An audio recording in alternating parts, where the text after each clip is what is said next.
We're going to study the Gospel of Matthew, and as you can see, I've already recorded the introduction for you to see. Now this is Matthew chapter 1, part 1. Matthew begins with a genealogy. And now a genealogy is designed to tell us where a person comes from. I'm the son of Carl Bradley, for example. One of my sons is Jim Bradley. When you multiply that by many generations, you have a genealogy. The purpose of Matthew in starting with a genealogy is to show us that Jesus is in fact the Messiah, the rightful King of Israel and the King of Kings. That's his reason for doing this. Matthew's opening words announce his purpose: the genealogy of Jesus the Messiah, the son of David, the son of Abraham. And this is really important, because what Matthew is doing is he is showing us that Jesus really has the right to be the King of Kings and Lord of Lords, the King over Israel. And so he's going to show us that, and he's planning to prove it to us.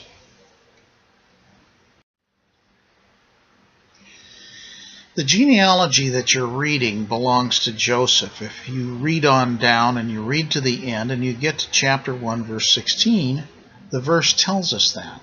It talks about Jacob being the father of Joseph, and then Joseph was married to Mary, of whom was born Jesus the Christ. So why does he use Joseph's genealogy? Well, because Joseph's genealogy establishes Jesus' legal right to the throne. It's important to understand that all of your inheritance comes through the male parent. So if Jesus was the child of Mary, who was also a descendant of David, that's not enough. He has to be the son of Joseph as well, and in this case, the adopted son.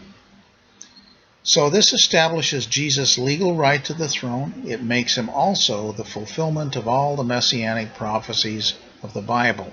And what's interesting is that Matthew actually goes through many of these prophecies and says, and it was done this way in order that it might be fulfilled, which was spoken by the prophet, and then he gives the information.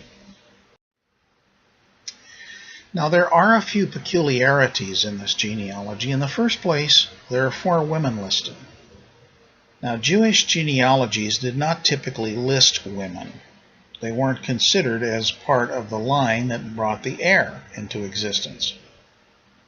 So, what's the reason for these 4 women being listed? Well, each one of these women bore their child or their children in an unusual sort of way.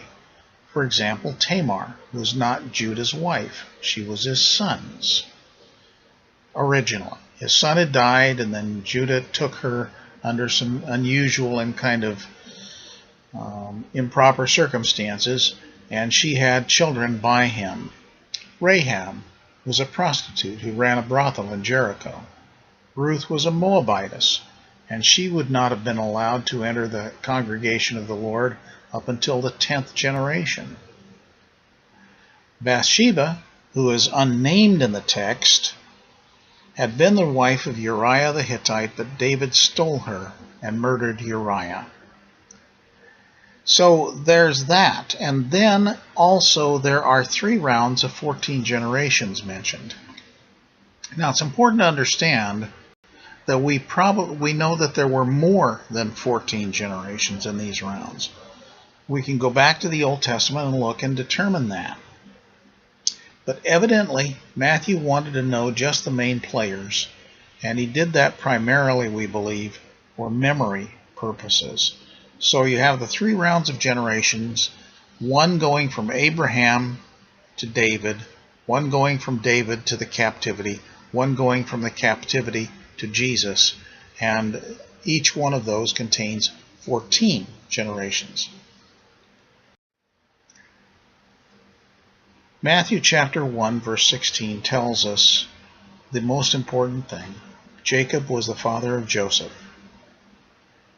This confirms that Joseph is the legal parent, although, as we shall see later, not the natural parent of Jesus. In other words, Jesus was Joseph's adoptee. Thus, he could be the heir to whatever Joseph had as his inheritance. In this particular case, Jesus is the final heir to the throne of David the king, which makes him the Messiah. Now that's what Matthew is saying, and that's what he intends to prove. He's going to prove it with illustrations, with Jesus' words, with fulfilled prophecy, and with Jesus' mighty deeds that show his power and glory. And I hope as we go through this book that you come to the same conclusion that Matthew did as he followed Jesus during the days that he knew him and spent time with him as his disciple and apostle. I hope God blesses you today in a rich and wonderful fashion.